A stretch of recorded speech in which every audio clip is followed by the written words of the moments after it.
Hello everyone, welcome to the ECN Leadership channel. I'm very excited to see you guys this week again, and I hope the video for last week actually did add some value to as many of you that watched it.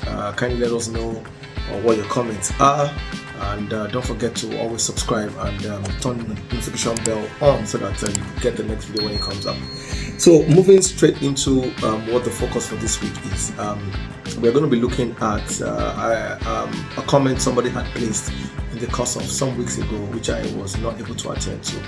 He was asking, how does a leader communicate the vision to his or her team? So I'm going to try and give like a 7-step approach to how a leader can actually communicate his or her vision to the team. So we do understand, just to speak peripherally about vision. Vision is very, very important, because vision is the ability to see the end from the beginning.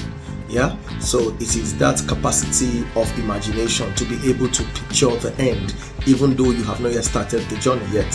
So from the starting point, you can have a picture, a mental picture of where you want to see yourself or the team end at whatever task or objective that you are given. So, and that is where the leader's capacities come in, because for every leader needs to be a visionary leader, because while every other member of the team could be discouraged by circumstances or situations, environmental matters, social, emotional, whatever the case may be, a leader should at all times, even though you are seeing those things around you that are happening, you should still be able to picture the end from the very beginning. So very clearly, so step one of the 7-step approach to communicating the vision to the team is clarify the vision. In this time, it is more of the leader internalizing exactly what that picture. Pictures are solid, pictures are great. Why? Because pictures are the only intangible materials that have the capacity to be distinct. So when I say a black dog, immediately right now in your mind there's a picture of a particular, in fact the picture of the black dog in your mind is different from that in my mind. But if you or I were told to draw exactly that black dog, if you're a good artist, you'll see you draw, even if you're not a good artist, you will draw some exact details of the picture that you saw. So that is the power of imagination, of having pictures for the leader. So the leader needs to sit down, internalize the whole end game, end story, and be able to see, okay, this is what I want to communicate. Bring out the exact distinct features of that end. Bring out if there's a journey and a process to be able to bring it. So the leader needs to first of all internalize this whole process, because he or she needs to believe it so much that you are now willing to communicate it to convince others, because the whole essence of a vision is to be able to convince it to your team members, convince them, motivate them, get them on board on the ship, and they are ready to paddle to the other side of the river with you, or the sea with you, no matter the circumstances, no matter the tides, whether they are against you or for you, they are going to get there. So that is why the leader needs to first of all internalize this whole, so have a time of reflection, understand it, refine it, have it in very clear, memorable, emotionally compelling statement, the whole vision statement thing, and maybe some components of vision that every vision should have. Every vision should definitely have an emotional aspect to it, whereby you can connect with your audience, or with your team members, and eventually even the customers that you're going out there to meet. Good salesmen sell futures. Better salesmen, they sell futures. But great salesmen, they sell emotional experience. So experience is the end game of every sales conversation. So whether you have a product or a service that you're selling, emotion. So your vision should be emotionally attaching to whoever you're communicating it to. Also, the vision also should be very, very authentic. With a storytelling kind of tag. So we are told that storytelling has 22 more times more memorable than just facts. So let your vision statement also carry some level or some input of storytelling, and then also let it also show a level of empathy to whosoever the customers are, because remember, even though you have a product or service, you are trying to ensure that you're communicating to the customer that this product or service is good for you, and so you are looking into the need of that particular customer. Also, it needs to show that you're communicating exact exceptional service. Customer service is very, very, very crucial. And then finally, show also that you do not just want the money out of the pocket from the customer.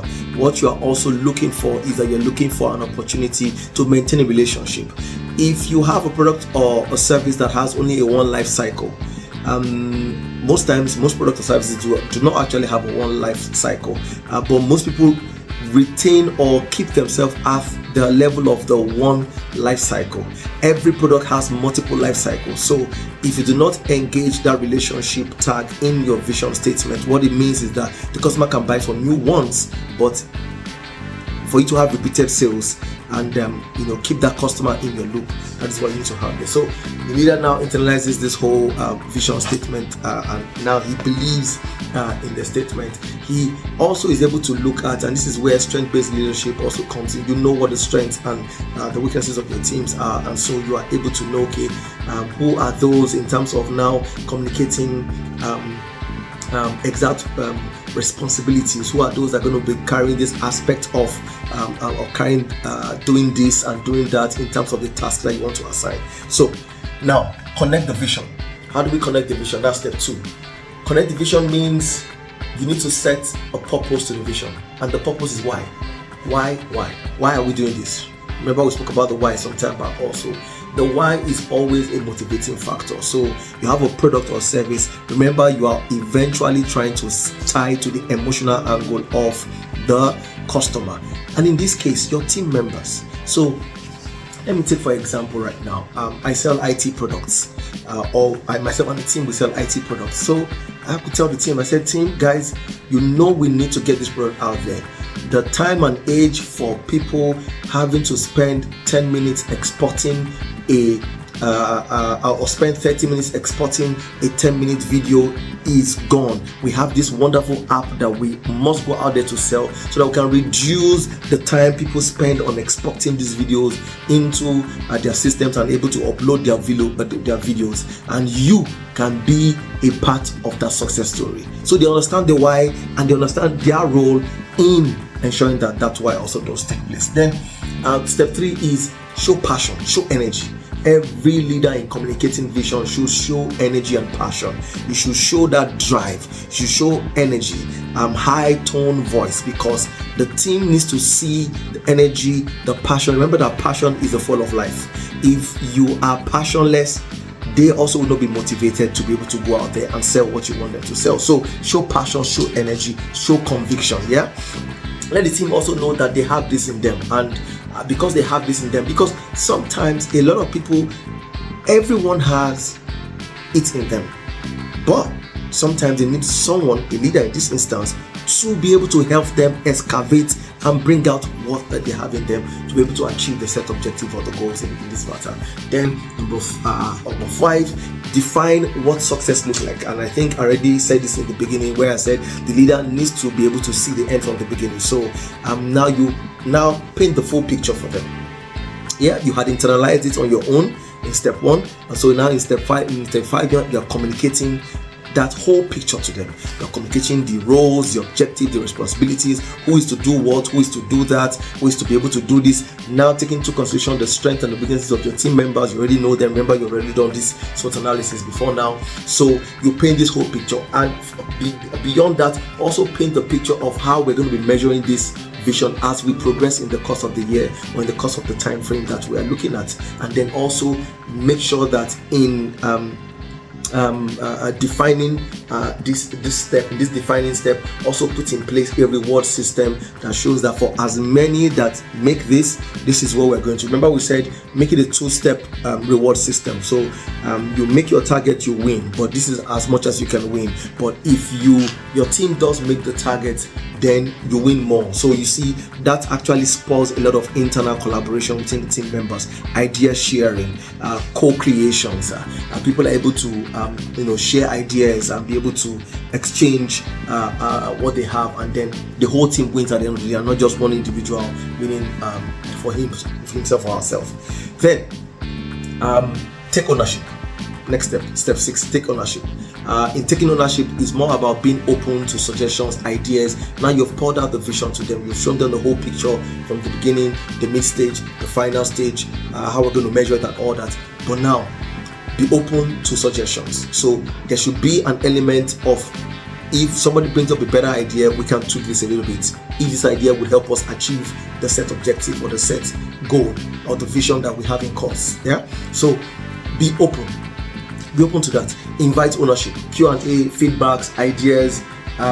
Let people be able to, and also this does not stop. This continues throughout the whole period of the vision in view. So be open to always take feedbacks from team members and to see that we can bring back some of those feedbacks. Tweak if we need to tweak. If we see things are not working the way they need to work, and then we move on in that regard. So, and then finally, number 7 is always repeat, reinforce, reignite these approaches. In this process, it's not something you do at the beginning of the term, or you do at the beginning of the quarter, at the beginning of the year, and then you forget it all, and then everybody goes to bed. No, you need to keep reinforcing, you need to keep reigniting, remembering and reigniting these whole sequences in the minds of the people, because the more they are able to picture this, the more they are motivated, they see the end. Always ensure that same picture you saw, you are able to transfer. It might not be replicate exactly, but because you have seen that picture and you know that every picture has distinct features, you're able to bring out the distinct features, and you can communicate it in very plain languages. You communicate very plainly so that everybody understands and they know that this is the picture of the destination that we are going to, and then everybody is on board. And as I said, this is an ongoing process. You keep repeating, reigniting, and reviewing these processes so that you know you are actually spot on. And then as you measure along the line, eventually you get home.